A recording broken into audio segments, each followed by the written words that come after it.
Salut tout le monde, c'est Nuki et on se retrouve aujourd'hui pour le premier tuto de la chaîne.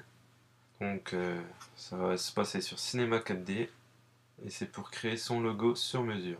Donc je vais vous montrer deux exemples. Le premier c'est le logo de l'Ateoas Gaming et le deuxième c'est un logo en forme de V. Donc vous voyez, vous pouvez faire les logos et la forme que vous voulez. Donc on va aller sur Cinema 4D. Donc une fois que c'est ouvert, vous allez directement cliquer sur le carré en haut à droite. Et là, vous avez 4 vues qui s'affichent. Nous, la vue qui va nous intéresser aujourd'hui, c'est la vue avant. Donc on va la mettre en plein écran en appuyant sur le carré en haut à droite. Une fois que cela est fait, on va dans Tracer une spline à main levée. Donc vous restez appuyé sur votre souris et vous sélectionnez Bézier. Donc après, vous mettez un point où vous voulez pour faire votre logo. Nous, aujourd'hui, on va faire un petit T. Voilà. Donc on fait les tracés, vous voyez, le trait se fait tout seul, vous avez juste appuyé pour que le tracé se fasse. Après, vous faites ce que vous voulez, vous n'êtes pas obligé de faire des lettres, hein, c'est vous qui dessinez la forme de votre logo. Voilà, je vais essayer de le faire assez rapidement et assez proprement. Donc voilà, une fois que c'est fait, bon, il est moche, mais bon. Une fois que vous avez votre forme finale et qu'elle vous satisfait, vous appuyez sur le carré en haut à droite pour retourner sur les 4 vues. Et là, la vue qui va nous intéresser pour la suite du tuto, c'est la vue perspective. Donc nous allons cliquer en haut à droite sur le carré. Donc voilà, une fois qu'on arrive là, vous me dites oui voilà, mais bon, il n'y a que les traits, c'est pas en 3D. Donc oui, c'est pour ça qu'on est venu en vue perspective, c'est pour mettre votre logo en 3D. Donc on va cliquer sur ajouter à la scène un objet HyperNURBS. C'est à côté du tracé in spline, c'est le petit carré vert.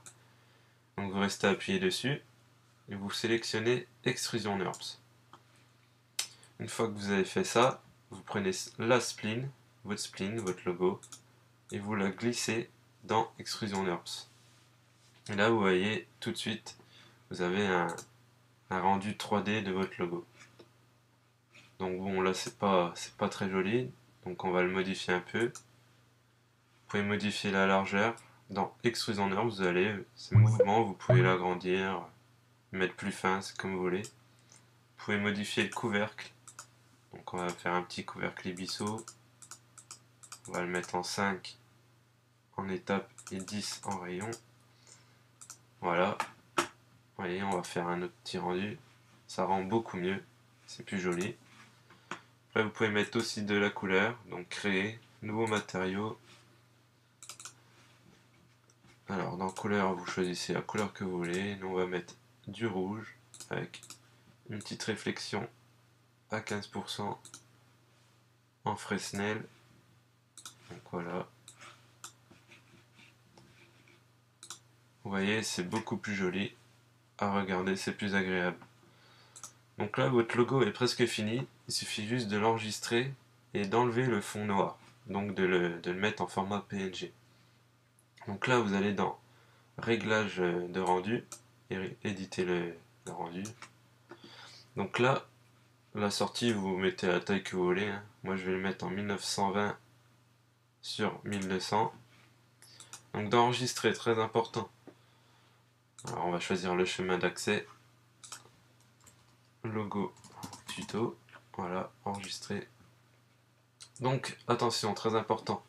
Bien modifier le format du rendu. Pas le laisser en TIFF ou JPG. Il faut le mettre en PNG pour que le fond soit transparent. Et surtout, bien cocher la case canal alpha.